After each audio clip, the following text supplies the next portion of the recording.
we trust the CCP to care for and protect our athletes?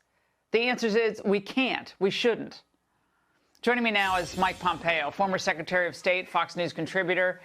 Mr. Secretary, these Olympics are poised to be a massive PR coup for President Xi, and yet we're plowing right ahead. Good evening, Laura. It's great to be with you. Look, I've been calling for us not to let our athletes go to Beijing for a long time now. I really regret that the leadership in the United States and the IOC has failed these athletes. I love the Olympics like anybody. My mother took me to the LA Olympics. I saw Carl Lewis run. We were sitting in some really high-up seats at the LA Coliseum. I love this event, but your point's well taken. We shouldn't prop up Xi Jinping. This will become known as the Genocide Olympics. What's taking place in Western China is nothing short of genocide. We shouldn't forget, too, this virus that you were talking about at the beginning of your show came from the Wuhan Institute for Virology. Almost certainly, that is, this virus was foisted on the world.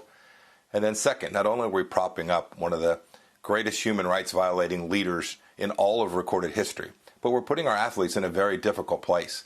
Imagine one of them wants to say something about Tiananmen Square, or they want to talk about the Wuhan Institute of Virology. I promise you the chance of them getting their exit visa will be low.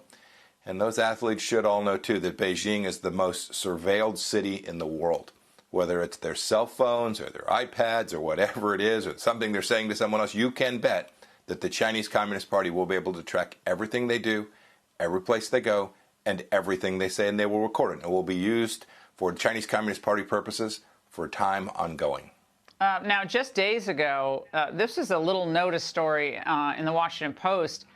It revealed that China was mining for social media data on Westerners. A post-review of bidding documents and contracts for over 300 Chinese government projects since the beginning of 2020 include orders for software designed to collect data on foreign targets from sources such as Twitter, Facebook, and other Western social media. I guess I'm in trouble, Mr. Secretary. Ask me if I care. No one's covered this except this one piece, thankfully, in the Washington Post.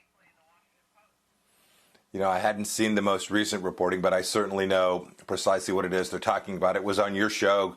Goodness, might have been as much as a year ago when we first talked, or more than a year ago when we first talked about the risk from TikTok, right? The fact that the Chinese were surveilling every data set and surveilling kids here in the United States who are using TikTok. There is no such thing as a private entity. There's no such thing as private information. This is all owned by the Chinese Communist Party. It's all controlled by the Chinese Communist Party and will all be used for the purposes of Xi Jinping. And we have seen this is a person who doesn't care about basic dignity for any human being. He's throwing reporters in jail in Hong Kong. He's taking the Uyghurs in the West and interring them in things that look very much like what was taking place in Germany in the 1930s. And we, of course, have spoken about this virus that has now killed millions of people across the world. This all came from the Chinese Communist Party. They should be held accountable for each of these things, and they should not be permitted to benefit from the glory of the Olympic movement. I mean, the fact that we never got unique access into that Wuhan lab. We were never able to examine the original documents, the investigation into who patient zero was. And yet, a year plus later, almost just a year exactly later, oh, it's just like, applaud, thank you, sir, may I have another? And he's going to be sitting there in all his splendor in the stadium, bragging that they were able to control COVID in their country, of course, by welding people into their apartments. And we're not sending diplomats there, though, Mr. Secretary. That'll show them. Does that make a difference in the end that we're not sending diplomats there?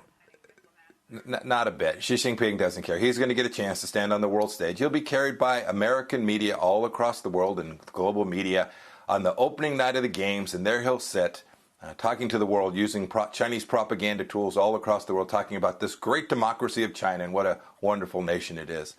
This is the debacle. It shows you that the IOC itself is disconnected from the central things that matter. Now, Mr. Secretary, you've been an incredible leader and a voice on this, and we thank you.